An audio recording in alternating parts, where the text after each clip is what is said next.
Student, पिछले class में हम लोग इक्विलिब्रियम कांस्टेंट से रिलेटेड न्यूमेरिकल बनाए थे। कई न्यूमेरिकल्स था, ये कुछ एग्जांपल्स के थे, कुछ एक्सरसाइज के थे, जिसका हमने आपको हिंट्स दिया था और बताया था कि आप इनका कैलकुलेशन कर लोगे। आई होप आप कैलकुलेशन कर लिए होंगे, क्योंकि किसी स्टूडेंट का मैसेज नहीं आया है कि हाँ सर हमें यहाँ इसका आंसर नहीं आया है, इसका मतलब वो कंप्लीट हो गया होगा। और ऐसे भी सारा फार्मूला लिख दिए थे, वैल्यू डाल दिए थे, सिर्फ आपको फाइनल कैलकुलेशन जोड़ घटा गुना भाग करना था, तो वो हो गया होगा। आज उसी में आगे बढ़ते हैं। एक और टर्म है केसी की बजाय यहाँ पर हम लोग आज रिएक्शन कोएफिशिएंट के बारे में बात करेंगे और इन्हें क्यूसी से रिप्रेजेंट किया जाता है। अब ये है क्या, जो जैसे अगर एक केमिकल रिएक्शन ले लें, यहाँ पर suppose A moles of A it react with B moles of B to give C moles of C। A moles of A react with B moles of B to form C moles of C। अब इनके लिए अगर हम लोग equilibrium constant निकालते हैं, तो equilibrium constant के लिए कंडीशन है कि रिएक्शन इक्विलिब्रियम अचीव कर चुका हो, यानी कि एट इक्विलिब्रियम। तो जब एट इक्विलिब्रियम निकालते हैं तो वहां पर Kc यूज करते हैं और ये वैल्यू होता है molar concentration of C to the power C by molar concentration of A to the power A into molar concentration of B to the power B। लेकिन अगर रिएक्शन इक्विलिब्रियम अटेन नहीं किया है और उस कंडीशन में अगर आप कंसंट्रेशन निकाल रहे हो और फिर इसी तरीके का रेशियो यूज कर रहे हैं, तब वो Kc की बजाय Qc का वैल्यू देता है। यानी कि at any stage of the reaction, at any stage of the reaction यानी कि रिएक्शन के किसी भी स्टेज में, चाहे वो स्टार्टिंग में हो, इक्विलिब्रियम अटेन कर लिया हो या इक्विलिब्रियम अटेन करने के बाद में हो, तो किसी भी स्टेज में अगर आप रेशियो निकालते हैं प्रोडक्ट और रिएक्टेंट के कंसंट्रेशन का, then it give the value of Qc, जिन्हें रिएक्शन कोएफिशिएंट कहा जाता है, और एक्सप्रेशन इनका भी वही होगा, C to the power C divided by A to the power A into B to the power B। अब जैसे ही ये लिखते हैं, कई स्टूडेंट को कंफ्यूजन होता है कि सर यहाँ पर भी राइट हैंड साइड तो दोनों का बराबर है, तो LHS भी बराबर हो जाएगा, यानी कि Kc और Qc तो बराबर हो गया। नहीं, आप मैथ्स में कई फार्मूला पढ़ते होंगे। आप पढ़े A प्लस बी का होल स्क्वायर। अब A प्लस बी का होल स्क्वायर ये फार्मूला है और कई न्यूमेरिकल्स बनाने में आप इन्हीं का यूज करते हैं। आंसर अलग अलग आता है। आंसर डिपेंड करता है कि आप A का क्या वैल्यू ले रहे हैं और B का क्या वैल्यू ले रहे हैं। किसी में A का वैल्यू 3 है, B का वैल्यू 2 है, तो उसका आंसर कुछ और आएगा। किसी दूसरे न्यूमेरिकल में A का वैल्यू 10 है, B का वैल्यू 15 है, तो फार्मूला तो आप A प्लस B के होल स्क्वायर का वही यूज करेंगे जो पहले वाले में यूज किए। लेकिन चूंकि A और B का वैल्यू अलग अलग है, तो इसलिए फाइनल आंसर अलग अलग आएगा। उसी तरह से यहाँ C, A और B रिएक्टेंट और प्रोडक्ट को रिप्रेजेंट कर रहा है, लेकिन उस रिएक्टेंट और प्रोडक्ट का कंसंट्रेशन क्या होगा, वो इनका न्यूमेरल वैल्यू होगा। मान लीजिए कि इस जगह पर इक्विलिब्रियम अटेन किया, तो C का मोलर कंसंट्रेशन 0.5 है, तो यहाँ C की जगह पर आप 0.5 लिखिए। और रिएक्शन स्टार्ट करते वक्त में इसका 0.1 था, तो यहाँ C की जगह पर 0.1 लिखिए। तो देखो Kc और Qc का वैल्यू सेम आएगा क्या? यहाँ आप 0.5 ले रहे थे और यहाँ आप 0.1 ले रहे हैं, दोनों जगह पर तो C है, यानी कि प्रोडक्ट ही है, लेकिन किस कंडीशन में आप निकाले हैं उसके अनुसार से है, क्योंकि यहाँ केमिकल रिएक्शन में C तो प्रोडक्ट को रिप्रेजेंट कर रहा है, A और B रिएक्टेंट को रिप्रेजेंट कर रहा है। यानी कि Kc और Qc इन दोनों का वैल्यू अलग अलग भी हो सकता है और सेम भी हो सकता है। कंपेयर करते हैं, जैसे इक्विलिब्रियम कांस्टेंट हो गया, तो कोई भी पार्टिकुलर रिएक्शन किसी पार्टिकुलर टेम्परेचर पर कराते हैं तो उसका एक फिक्स्ड वैल्यू हो गया जो Kc हो गया। अब अगर हमें ये पता करना है कि रिएक्शन अभी इक्विलिब्रियम अटेन किया है या नहीं किया है, तब उस कंडीशन में हम लोग Qc का वैल्यू निकालते हैं, यानी किसी पार्टिकुलर रिएक्शन के समय में कंसंट्रेशन पता किए और वैल्यू पुट किए। अब देखिए कि वो Kc के बराबर में आ गया, तो यानी कि मेरा इक्विलिब्रियम अटेन कर चुका है, और Kc के बराबर नहीं है तो या तो इक्विलिब्रियम से ज्यादा समय तक हम रिएक्शन करा रहे हैं या अभी इक्विलिब्रियम अटेन करने में टाइम लगेगा। ये इनके वैल्यू से हम लोग पता करते हैं। यानी सिंपल सा बात, Kc और Qc का वैल्यू बराबर हो भी सकता है और नहीं भी हो सकता है। अब ध्यान से समझना, क्या क्या हो सकता है? एक कंडीशन ये हो सकता है कि QC का वैल्यू KC के वैल्यू से बड़ा है, यानी कि फर्स्ट केस में QC का वैल्यू KC के वैल्यू से बड़ा हो गया। अब जरा ध्यान से देखना, ये QC का वैल्यू बड़ा है KC से, इसका मतलब ये हुआ कि QC के केस में प्रोडक्ट का कंसंट्रेशन ज्यादा है KC के रिस्पेक्ट में, क्योंकि ये दोनों डायरेक्टली प्रोपोर्शनल है। तो जिसमें प्रोडक्ट का कंसंट्रेशन ज्यादा होगा इस इक्विलिब्रियम कंडीशन से, तो वो QC का वैल्यू भी ग्रेटर होगा। और आगे हम लोग ली चैटलियस प्रिंसिपल पढ़ेंगे कि अगर प्रोडक्ट का कंसंट्रेशन ज्यादा है तो इक्विलिब्रियम बैकवर्ड डायरेक्शन में शिफ्ट करता है, यानी कि रिवर्स डायरेक्शन में शिफ्ट करेगा टू अटेन द इक्विलिब्रियम। तो अगर QC का वैल्यू बड़ा है KC से, तो इसका मतलब equilibrium will shift in reverse direction. Equilibrium will shift in reverse direction,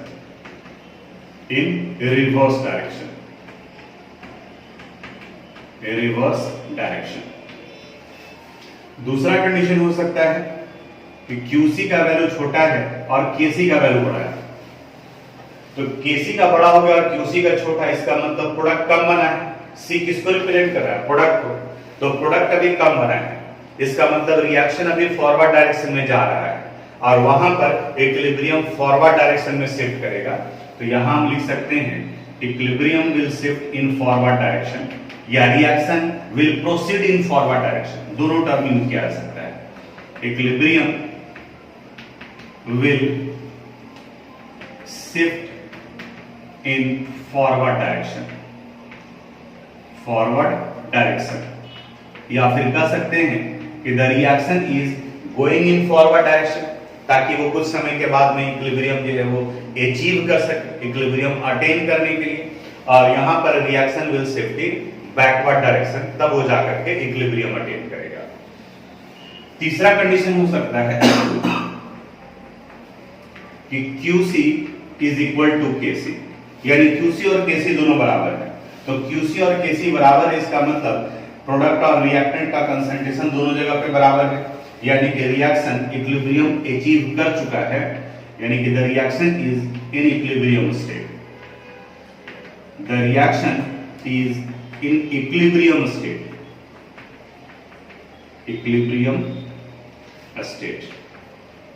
the reaction is in equilibrium state, यानी इन दोनों कंडीशन में इक्विलिब्रियम अटेन नहीं हुआ है। पहले वाले केस में रिएक्शन बैकवर्ड डायरेक्शन में शिफ्ट करेगा और कुछ समय के बाद इक्विलिब्रियम अचीव कर सकता है। इस वाले रिएक्शन में रिएक्शन फॉरवर्ड डायरेक्शन में शिफ्ट करेगा, तब वो इक्विलिब्रियम अटेन करेगा। और थर्ड वाले केस में रिएक्शन इक्विलिब्रियम अटेन कर चुका है।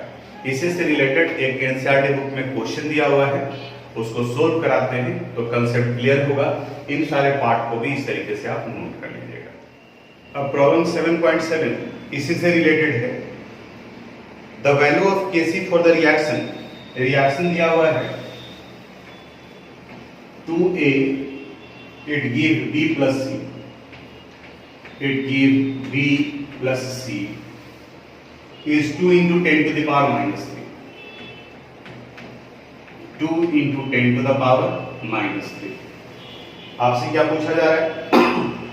एट ए गिवन टाइम, यानी कि किसी भी समय, इक्विलिब्रियम नहीं है यहां पर, at a given time the composition of reaction mixture is molar concentration of A is equal to molar concentration of B is equal to molar concentration of C, और इनका वैल्यू दिया हुआ है 3 into 10 to the power minus 4 molar, 10 to the power minus 4 molar। In which direction the reaction will proceed? तो आपसे पूछा जा रहा है कि ये रिएक्शन किस डायरेक्शन में प्रोसीड कर रहा है। फिर वही बात याद करो, अगर QC का वैल्यू बड़ा है तो रिएक्शन बैकवर्ड डायरेक्शन में प्रोसीड करेगा। KC का वैल्यू अगर बड़ा है तो फॉरवर्ड डायरेक्शन में शिफ्ट करेगा। और अगर दोनों का वैल्यू बराबर है तो इसका मतलब ये होगा कि रिएक्शन ऑलरेडी इक्विलिब्रियम अचीव कर चुका है, वो इक्विलिब्रियम स्टेज में है। और अगर ये वैल्यू बड़ा या छोटा हुआ तो इक्विलिब्रियम अचीव नहीं किया हुआ है। अब उसके अनुसार से निकालते हैं। अब इनका QC का वैल्यू निकालते हैं। तो एट एनी टाइम, किसी भी समय में अगर हम लोग निकालते हैं तब वहां Kc की जगह उस पे Qc का वैल्यू लिखा जाता है। तो Qc would be equal to molar concentration of B into molar concentration of C by molar concentration of A to the power 2। अब इनका वैल्यू पुट कर दो, B C A इन सब का वैल्यू है 3 into 10 to the power -4। तो 3 into 10 to the power -4 into 3 into 10 to the power -4 divided by 3 into 10 to the power -4 का square. अब देखो ये भी स्क्वायर हो जाएगा, ये भी स्क्वायर हो जाएगा, ये पूरा वैल्यू कट गया, यानी यहाँ वैल्यू कितना आ गया 1। That is QC is equal to 1 और KC का वैल्यू दिया हुआ है 2 into 10 to the power -3। अब इन दोनों को कंपेयर करो, QC का वैल्यू 1 आया है और KC का वैल्यू है 2 into 10 to the power -3। किनका वैल्यू बड़ा है? QC का वैल्यू बड़ा है। It means QC is greater than KC। तो अब बताओ ये इक्विलिब्रियम है या नहीं है? नहीं है। यहाँ QC का वैल्यू बड़ा हो गया, इसका मतलब ये है कि प्रोडक्ट का कंसंट्रेशन ज्यादा है, तो इक्विलिब्रियम अटेन करने के लिए रिएक्शन कहां शिफ्ट करेगा? बैकवर्ड डायरेक्शन में। तो यहां लिखना पड़ेगा reaction will proceed in reverse direction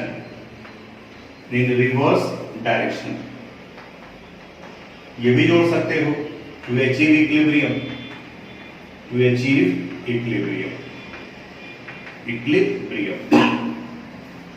वहीं अगर दोनों बराबर होता तो ये आता कि हाँ ये रिएक्शन इक्विलिब्रियम अटेन कर चुका है। इस क्वेश्चन को यहाँ नोट कर लीजिए। बिल्कुल same type of question exercise का भी है जैसे अभी हम लोग डिस्कस कर रहे थे। It is 7.12 A mixture of 1.57 mole of N2, 1.92 mole of H2। N2 का नंबर ऑफ मोल दिया हुआ है 1.57 मोल दिया हुआ है, इसलिए इसको हम लोग स्क्वायर ब्रैकेट के अंदर नहीं डालें क्योंकि वो मोलर कंसंट्रेशन होता है। तो 1.57 mole of N2, 1.92 mole of H2, 1.92 mole of H2 and 8.13 mole of NH3। 8.13 mole of NH3 is introduced in a 20 liter vessel, यानी जिस कंटेनर में डाला गया है उसका वॉल्यूम है 20 लीटर। तो ठीक है, जब मोल पता है और वॉल्यूम पता है तो मोल बाय वॉल्यूम कर देंगे तो मोलरिटी निकल जाएगा। आगे बढ़ेंगे हम लोग आगे। At this temperature the equilibrium constant Kc for the reaction. अब इसके बाद Kc का वैल्यू भी दिया हुआ है। The value of Kc 1.7 into 10 to the power 2, 1.7 into 10 to the power 2। तो what is the direction of the net reaction, यानी कि यहां पर भी डायरेक्शन पता करना है और रिएक्शन दिया हुआ है यहां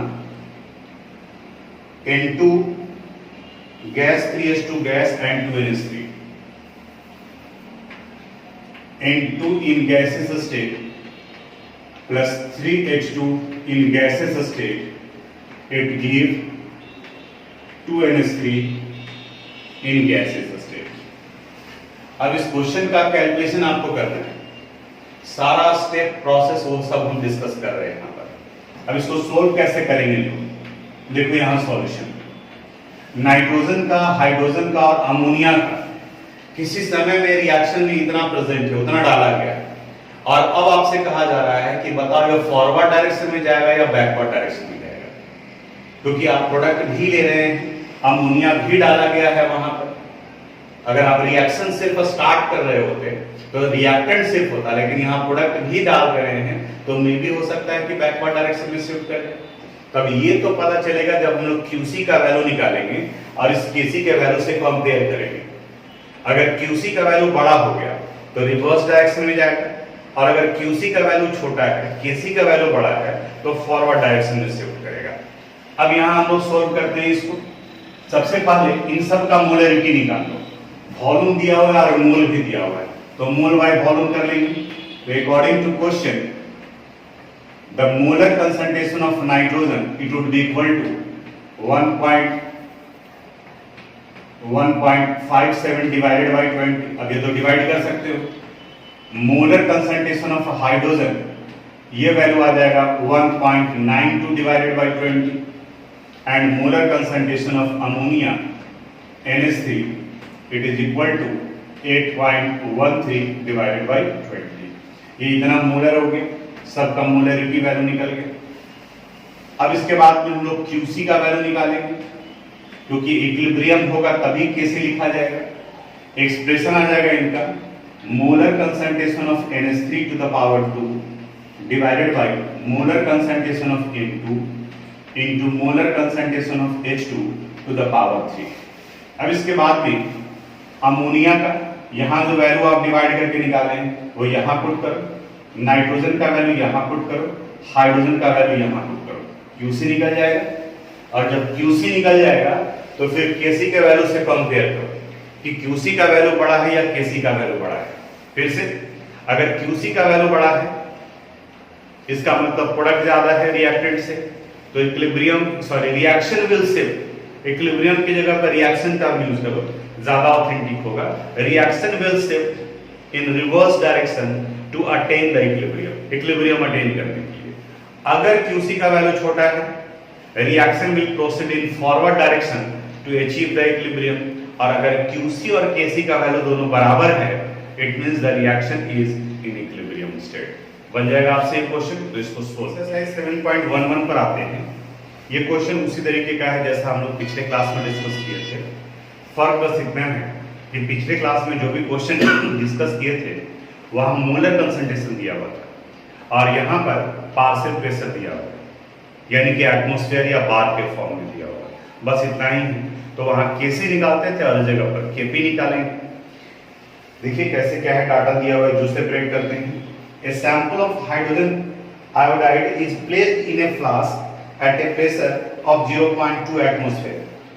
At equilibrium, the partial pressure of hydrogen iodide is 0.04. यानी इक्विलिब्रियम कंडीशन में हाइड्रोजन आयोडाइड का वैल्यू दिया हुआ है. What is Kp for the reaction? Reaction दिया हुआ है 2 moles of hydrogen iodide. It is in gaseous state. It gives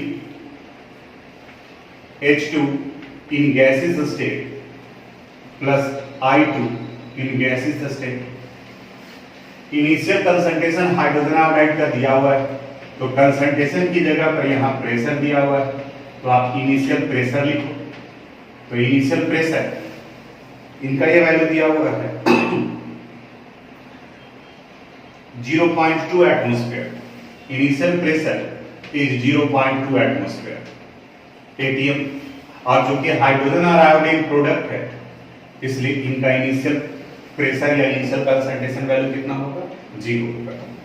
अब एट इक्विलिब्रियम निकालें हम लोग. एट इक्विलिब्रियम तो जो कंसेप्ट आपको बताए हैं पहले उसी को यूज करो. हाइड्रोजन का नंबर ऑफ मोल 1 है तो यहाँ x हो जाएगा, इनका नंबर ऑफ मोल 1 है तो ये x हो जाएगा, और इनका नंबर ऑफ मोल 2 है तो ये वैल्यू आ जाएगा 0.2 माइनस 2x. और इस जगह पर इसका वैल्यू दिया हुआ है, यानी कि इक्विलिब्रियम कंडीशन में हाइड्रोजन आयोडाइड का वैल्यू दिया हुआ है. क्वेश्चन को ध्यान से पढ़ना. It is 0.04. तो अब देखो तो 0.2 माइनस 2x का वैल्यू दिया हुआ है, तो हम लोग x का वैल्यू निकाल सकते हैं. Now 0.2 minus 2x is equal to 0.04. अब इस 2x को इधर ले और इसको इधर ले आए तो माइनस हो जाएगा. तो 2x would be equal to 0.2 minus 0.04. 2x would be equal to 0.16. Therefore, x would be equal to 0.8. Divide करेंगे सॉरी 0.08 हो जाएगा. 0.08 x का वैल्यू निकल गया. अब जब x का वैल्यू निकल गया तो सबका पार्शियल प्रेशर वैल्यू निकल जाएगा. तब यहां निकालेंगे हम लोग एट इक्विलिब्रियम. क्योंकि पार्शियल प्रेशर है तो यहां मोलर कंसंट्रेशन की जगह पर P लिखेंगे. तो partial pressure of hydrogen iodide ये वैल्यू तो ऑलरेडी दिया हुआ है 0.04 atmosphere. Partial pressure of hydrogen x के बराबर है और x का वैल्यू आया है 0.08, तो यहां गया 0.08 atmosphere. Partial pressure of iodine, इनका वैल्यू भी x है, तो 0.08 एटमॉस्फेयर। अब यहां के बाद में हम लोग जब Kp निकालेंगे तो Kp would be equal to ऊपर में प्रोडक्ट यानी partial pressure of hydrogen into partial pressure of iodine divided by partial pressure of hydrogen iodide. अब देखो हाइड्रोजन आयोडाइड में चूंकि नंबर ऑफ मोल 2 है, इसलिए यहां पर आपको पावर 2 डालना पड़ेगा। तो अब सब जगह पर इनका वैल्यू डाल दो और Kp का आंसर निकल जाएगा। तो इस तरीके से आप बनाओगे। अब क्या देखोगे, कुछ गैसेस कंपोनेंट में ही न्यूमेरिकल जो दिया हुआ है वहां पर टोटल प्रेशर दिया हुआ है क्वेश्चन में, टोटल प्रेशर, वो वाला पार्ट अभी नहीं बताया। अभी हम चाह रहे हैं कि पहले एक एक करके, नहीं तो बहुत ज्यादा जो है वो कई स्टूडेंट जो है उड़ा जाएगा। तो बिल्कुल एकदम आराम से धीरे धीरे चल रहे हैं कि कंसेप्ट बने, क्योंकि अधिकांश स्टूडेंट इस चैप्टर के इस वाले पोर्शन वाले न्यूमेरिकल में कंफ्यूज हो जाता है, क्योंकि कई धीरे धीरे कंसेप्ट एक नया ऐड होता चला जाता है, और अगर वो साथ में नहीं चलेगा तो फिर पिछड़ जाएगा। ऑनलाइन वाले में तो और ज्यादा परेशानी है, ऑफलाइन वाले में तो टीचर देख रहे होते हैं कि वो बना रहा है या नहीं बना रहा है, और ऑनलाइन वाले में पता नहीं आप लिख रहे हैं नहीं लिख रहे हैं, पीछे का कहीं आप बैकअप ही पूरा कर रहे हैं, तो इसको कब कवर कीजिएगा, तो ये सब भी परेशानी है। तो आप इसको बना लोगे और फिर हम डिस्कस करेंगे कि अगर टोटल प्रेशर दिया हुआ है क्वेश्चन में, तब वहां कौन सा कंसेप्ट अप्लाई करेंगे। कुछ प्रॉब्लम वगैरह में भी क्वेश्चन बना हुआ है, उसको देखोगे। तो आज 2 कंसेप्ट बताए, एक प्रेशर के टर्म्स में दिया हुआ है तो वहां निकाल सकते हो, और दूसरा केसी और क्यूसी से रिलेटेड। तो इनसे रिलेटेड क्वेश्चन आप बनाइएगा। आज यहीं तक, बाकी नेक्स्ट क्लास में डिस्कस करेंगे।